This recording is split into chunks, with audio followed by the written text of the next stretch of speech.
جاءت امرأة إلى داود عليه السلام فقالت: يا نبي الله، أربك ظالم أم عادل؟ فقال داود: ويحك يا امرأة، هو العدل الذي لا يجور. ثم قال لها: ما قصتك؟ قالت: أنا أرملة، عندي 3 بنات، أقوم عليهن من غزل يدي، فلما كان أمس شددت غزلي في خرقة حمراء، وأردت أن أذهب إلى السوق لأبيعه، فإذا أنا بطائر قد أنقض علي وأخذ الخرقة والغزل وذهب، وبقيت حزينتي لا أملك شيئا أبلغ بها أطفالي.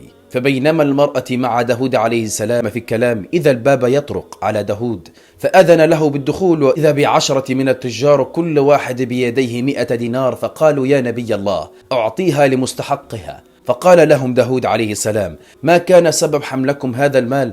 قالوا: يا نبي الله، كنا في مركب فهاجت علينا الريح وأشرفنا على الغرق، فإذا بطائر قد ألقى علينا خرقة حمراء وفيها غزل، فسددنا بها عيب المركب، فهانت علينا الريح وانسد العيب، ونظرنا لله أن يتصدق كل واحد منا ب100 دينار، وهذا المال بين يديك فتصدق به على من أردت.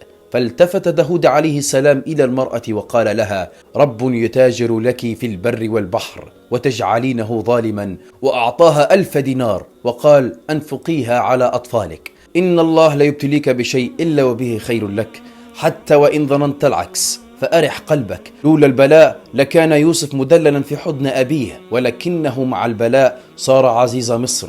كونوا على يقين أن هناك شيء ينتظركم بعد الصبر ليبهركم فينسيكم مرارة الألم. يا رب، من قام باستماع هذا الفيديو وقام بمشاركته أفتح عليه بركات رزق من السماء. وإلى اللقاء، سنعود بعد قليل، والسلام عليكم ورحمة الله وبركاته.